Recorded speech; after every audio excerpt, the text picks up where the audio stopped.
Hi viewers, நான் last video போட்டிருந்தேன் அப்பம் ஸ்டியூ. எல்லாருக்கும் ரொம்ப பிடிச்சிருக்கும்னு நினைக்கிறேன்.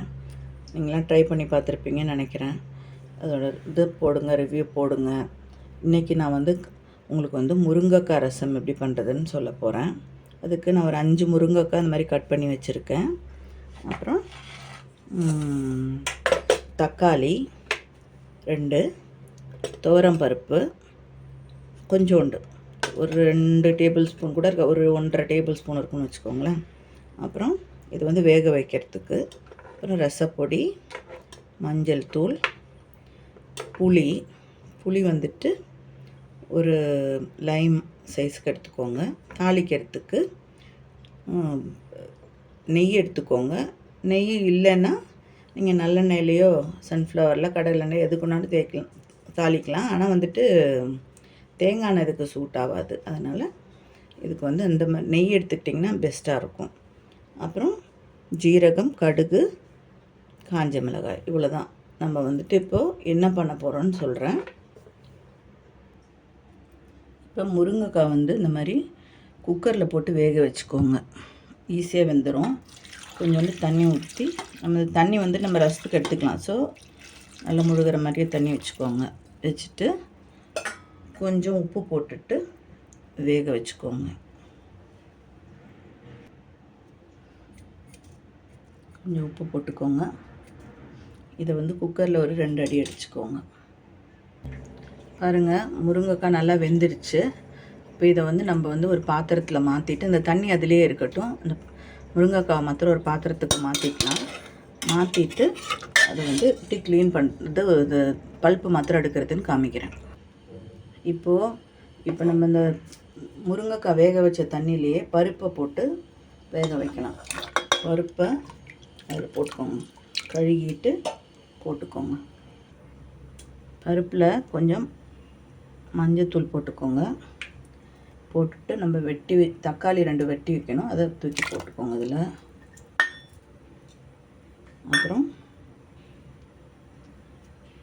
பெருங்காயம், கட்டி பெருங்காயம் அது போட்டுக்கோங்க. ஒரு சொட்டு நெய் ஊற்றிக்கோங்க. இப்போ இதை மூடிட்டு நல்லா வேக விட்டுருங்க.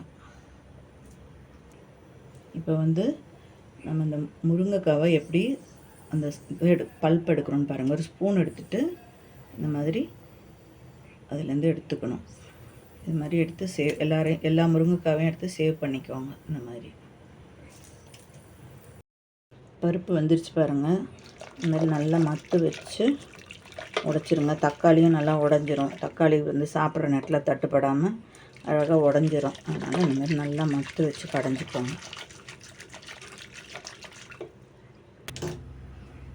இப்போது இந்த பருப்பு வேக வச்சு தக்காளியெல்லாம் போட்டு கடைஞ்சிருக்கோம்ல, அதில் இந்த முருங்கைக்காய் பல்ப்பை போட்டுக்கோங்க.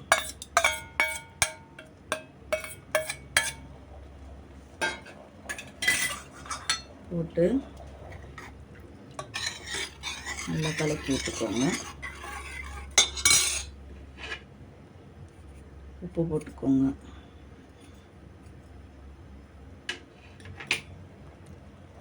இந்த புளி கரைசல் இருக்குல்ல, அதை ஊற்றிக்கோங்க.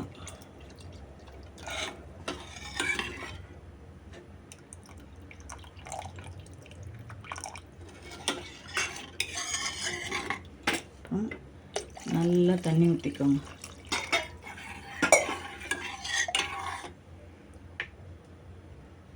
ரசப்பொடி போட்டுக்கோங்க.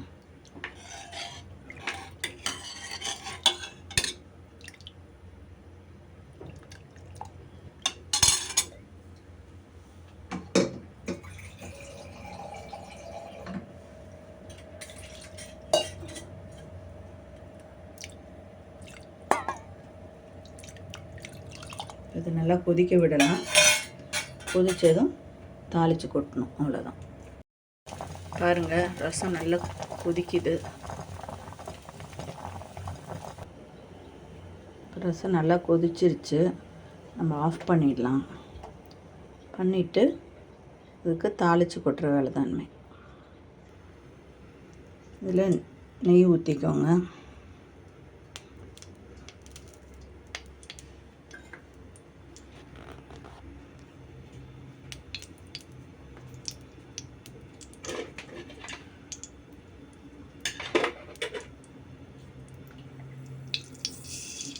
கடுகு போட்டுக்கோங்க.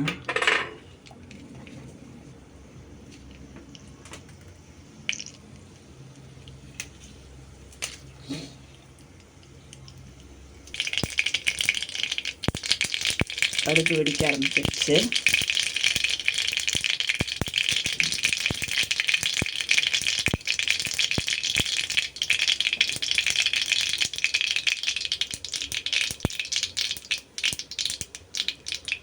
இதில் காஞ்ச மிளகா,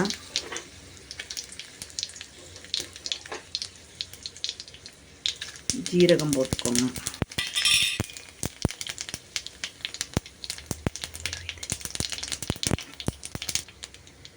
கருவேப்பிலை போட்டுக்கோங்க.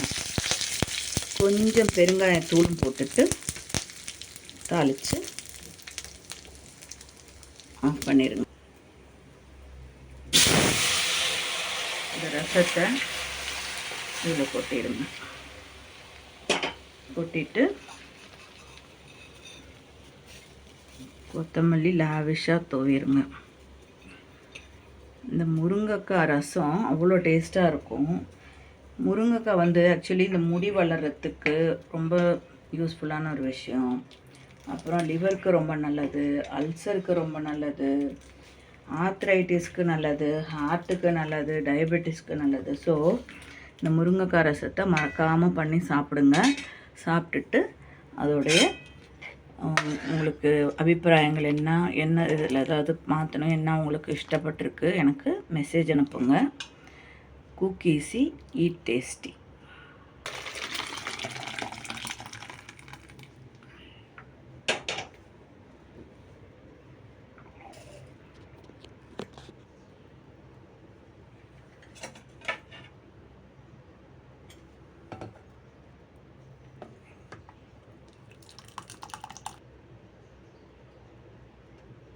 சூப்பரான முருங்கைக்காய் ரசம் ரெடி.